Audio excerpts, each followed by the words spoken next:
Alright guys, welcome back to another episode. So, new location. We're actually outside today. It is a nice beautiful day and I wanted to enjoy it.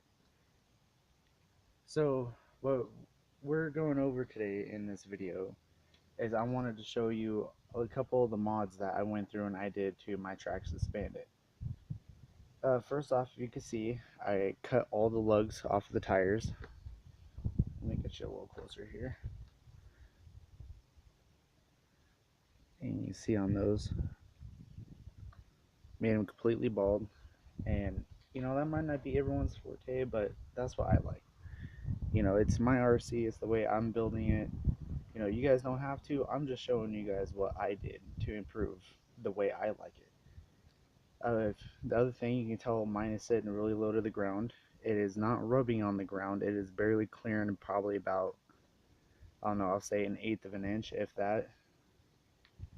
I did that for a reason. I want to race this indoors and outdoors if I want to. It is right now set in the middle section on the A-arms with the shocks. I'll show you guys that later. And the front, I can show you that. The front, sorry, we're still using the tablet here, so I'm trying to get used to it. You could tell that the shock is on the lower eyelet. There's one on this side to make it a little bit more stiffer. I'm going with complete droop setup in the shocks. I have no fluid in my shocks. I drained all that out. I don't know if I did that on camera or not. I don't think so. I had my nieces and nephews over here a couple of days ago, and they're helping me work on it. The other thing is I actually cut about 2 coils off of the springs all the way around. That dropped it all the way to the ground. It still has flex. See, what was the other thing? Oh, I don't know if I went on video. I'm still running behind. I'm finally getting some posted up, so we're getting there finally. I had to go through a bunch of verifications and all that stuff because of how long they are. See, what was the couple other things I wanted to go over? We lubed up the wheel bearings and the motor as well. Actually, yes, I did make a video of that.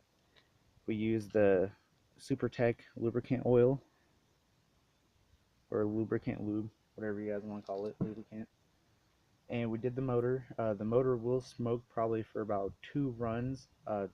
When you see smoke, what I do is I unplug it. I don't let it overheat so I don't fry the bearings. I'm just trying to lube the bearings up, make it run a little bit more, which it is lasting a lot longer than what it has, and I don't drive this thing easy. So let's go ahead and take the body off. Take my pins out.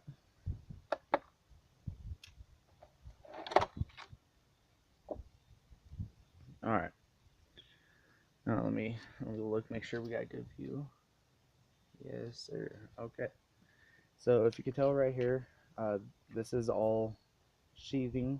I went over that before. The back is not taped because I've been having to take the motor out and look at the transmission, and the differential screws were loose, and I mean there's a whole bunch of stuff going on. So what I did here is right down here, I have 2 taped and kind of set aside, kind of tuck the wires up.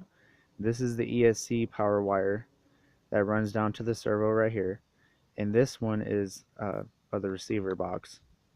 This one is the servo wire that is also in its own little sleeve thing, taped, and is also barely even glued on the backside. Just kind of keep it there. It is a little loose because it's just tape. That'll be getting fixed. We took the Velcro off for the ESC that was holding it down in here, and I actually found some double-sided tape. I think I might have some out here. Yes, we do.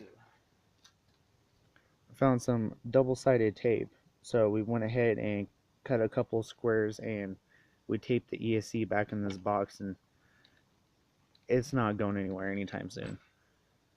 So like you can tell, it still has spring.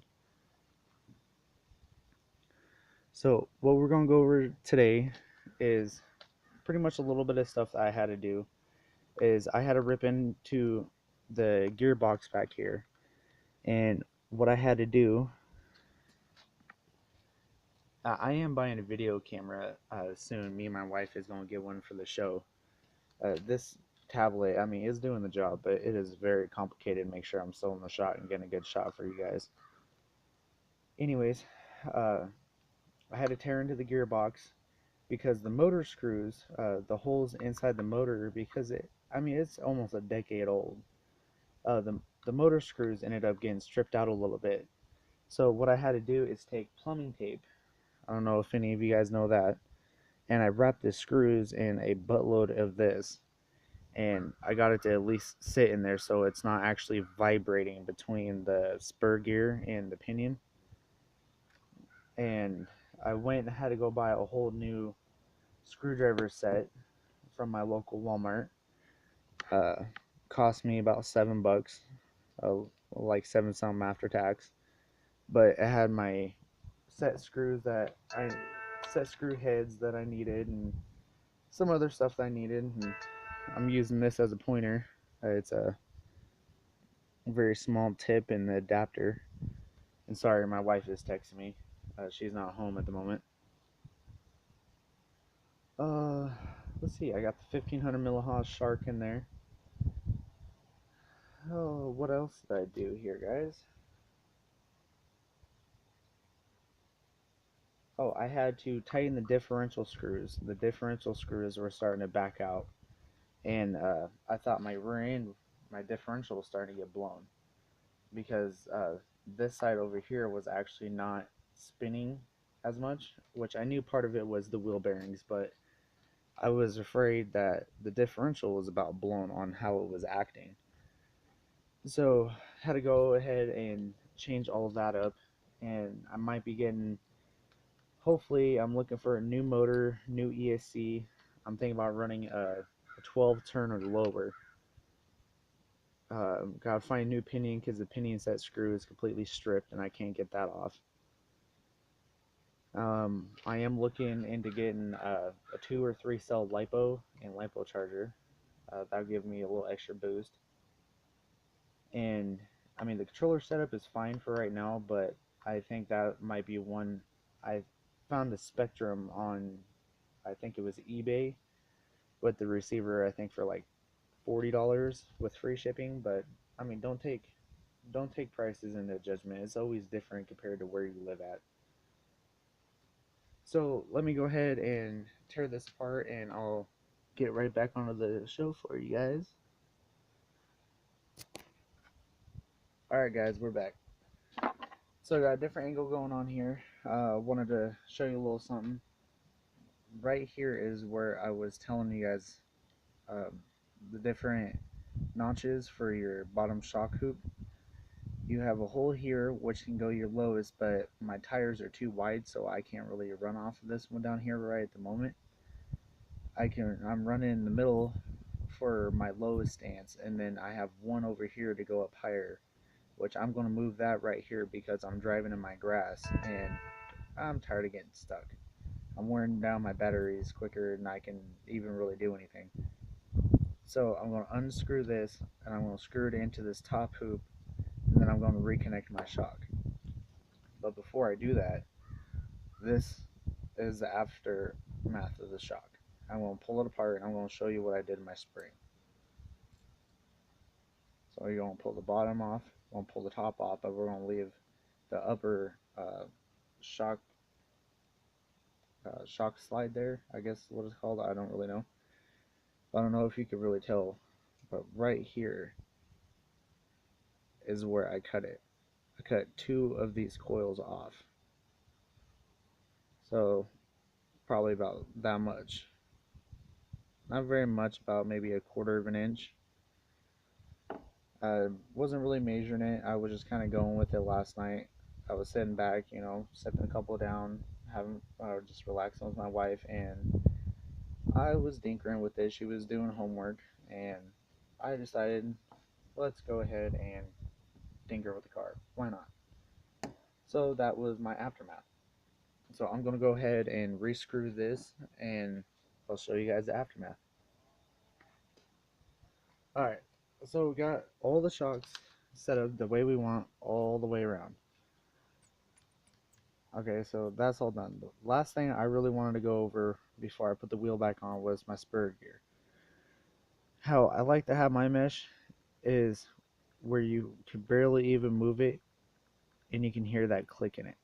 Now let me try to get it closer and see if you guys can actually hear it.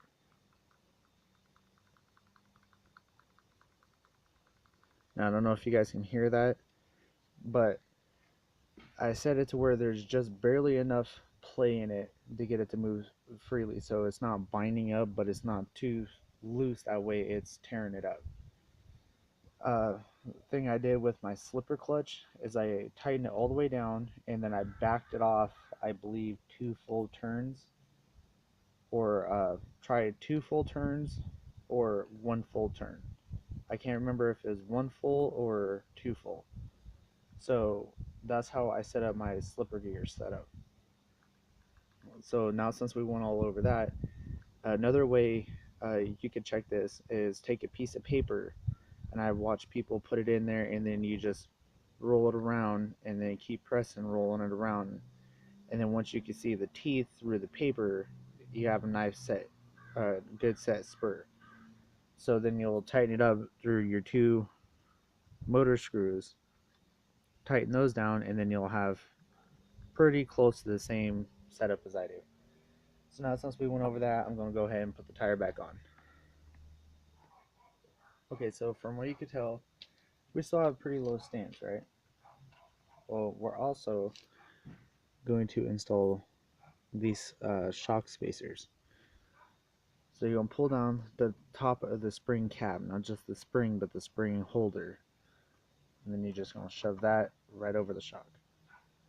We're going to put one big one and then one smaller one. I do not know the size. These did come with my car, so please forgive me if I do not know the size. So we're going to do that in the back. One big one, one small one, or medium one. There's a smaller one, but I don't have a secondary one of those, so we're just going to go with what I have. See, raise the back up a little bit, not too much, but we have bounce back. So we're going to do that for our front as well.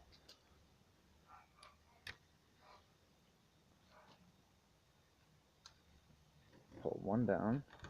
We're going to put one in the front on each side, just like so. And now we have bounce back.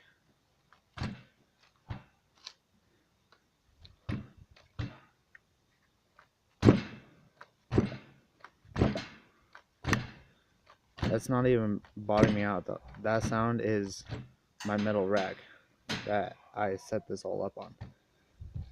So now let's go check our battery and let's go get ready to drive this thing, huh?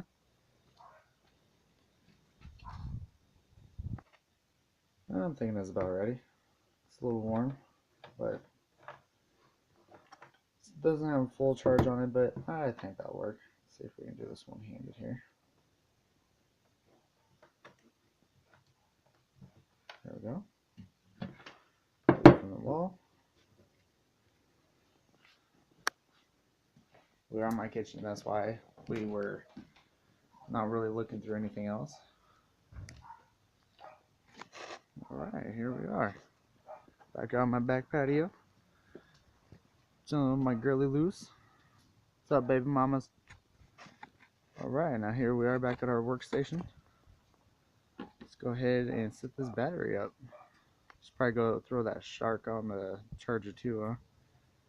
Yeah, we'll probably do that while we're on the video.